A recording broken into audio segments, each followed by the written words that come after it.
किया है और हम सब लोग मिलके आने वाले दिनों में मुंबई की महानगर पालिका में कांग्रेस का तिरंगा झंडा लहराए बिना नहीं रहेंगे। ये हम सब लोग आज यहां पर संकल्प लेते हैं। बहुत सारी चर्चाएं चलती, हमारे प्रदेश के अध्यक्ष यहां पर बैठे हुए हैं, पूर्व मुख्यमंत्री अशोक चौहान जी बैठे हुए हैं, जो दोनों कोऑर्डिनेशन कमेटी में महाराष्ट्र की सरकार में चर्चा चलती है कि हम एक साथ चुनाव लड़ेंगे। कांग्रेस किसके साथ चुनाव लड़ेगी ये शिवसेना तय नहीं कर सकती। कांग्रेस अकेले के बल पर चुनाव 227 सीट पर लड़ेगी। ये फैसला सभी कांग्रेस के एक एक कार्यकर्ताओं का है। एक एक कार्यकर्ता चाहते हैं कि कांग्रेस पार्टी अपने बल पर चुनाव लड़े।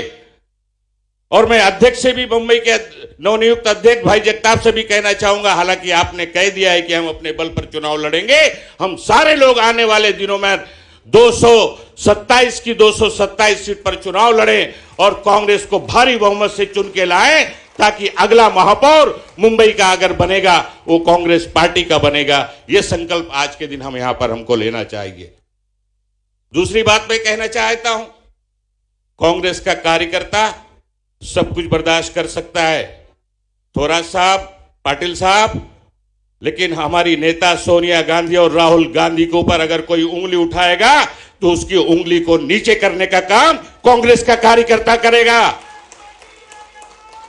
जिस तरह से पिछले 8-10 दिनों से हमारी नेता यूपीए के अध्यक्षा, जिनको 24 से 25 पार्टियों ने अपना नेता चुना है, यह कहा जाता है कि उनको बदल देना चाहिए।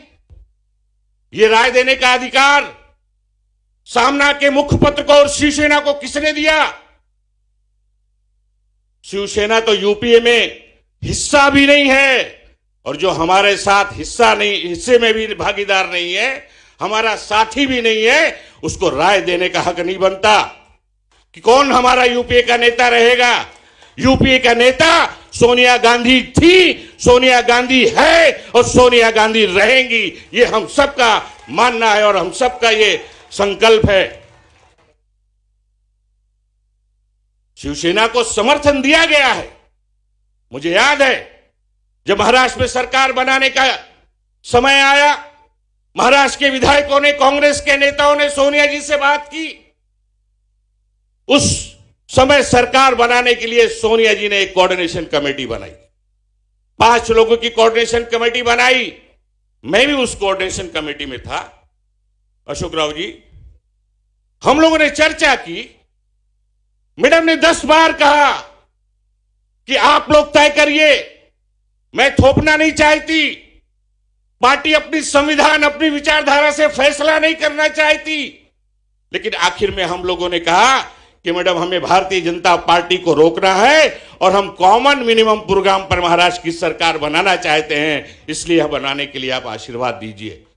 सोनिया जी ने आशीर्वाद दिया, कॉमन मिनिमम प्रोग्राम की बुनियाद पर आशीर्वाद दिया, और यह तय हुआ कि तीनों पार्टी अपनी अपनी पार्टी को मजबूत करेगी और कोई भी एक पार्टी दूसरी पार्टी को कमजोर नहीं करेगी। आज क्या चल रहा है, हमारे पार्टी के नेताओं को दूसरी पार्टी के लोग अपनी पार्टी में कैसे ले रहे हैं? इस पे लगाम लगनी चाहिए, इस पे रोक लगना चाहिए। हमारी पार्टी का एक भी कार्यकर्ता, एक भी नेता शिवसेना और राष्ट्रवादी पार्टी ने नहीं लेना चाहिए। लेने के पहले हमारे नेताओं से, अशोक चौहान जी से और बाला साहेब थोरात जी से, एच.के. पाटिल साहब से बात करनी चाहिए उन्होंने। इस तरह की अगर सरकार चलाना ये लोग चाहते हैं तो ऐसी सरकार, ये सरकार जब तक कॉमन मिनिमम प्रोग्राम जो हमारी नेता सोनिया गांधी जी ने तय किया है, जब तक उस पर चले तब तक सरकार चले। नहीं तो इस सरकार के भविष्य की जिम्मेदारी कांग्रेस की नहीं होगी। इसकी जिम्मेदारी पूरी की पूरी शिवसेना के मुखिया को भी लेनी चाहिए, जो इस सरकार को चला रहे हैं। उनकी भी उतनी ही जवाबदारी है कि कोalition पार्टनर को ईमानदारी के साथ, मजबूती के साथ सबको साथ में लेके चले। हमारे एमएलए को फंड नहीं मिलता, जिशान सिद्दीकी को परेशान किया जाता है, अमित पटेल को फंड नहीं दिया जाता है। ये सब शिकायतें आ रही हैं। ये देखिए, हम चाहते हैं, हम लोग आज एक परिवार के साथ आपस में बैठे हैं, इसलिए चर्चा कर रहे हैं ये सारी चीज रुकना चाहिए। पार्टी को मजबूत करना है। फिर से कांग्रेस के बल पर महाराष्ट्र में कांग्रेस के नेतृत्व की सरकार हमें बनानी है। मुंबई की महानगर पालिका में कांग्रेस का महापौर हमें लाना है। ये सारी चीजों को हमें ध्यान देना होगा और पार्टी को मजबूती की तरफ आगे बढ़ाने के लिए जो जो कदम उठाने की जरूरत पड़े, आप सभी नेताओं ने मिलकर उसको उठाना चाहिए। ये मैं आज के इस मौके पर कहना चाहता हूं। फिर से मैं आप सबको ढेर सारी शुभकामनाएं देता हूं। धन्यवाद। जय हिंद, जय महाराष्ट्र, जय भीम।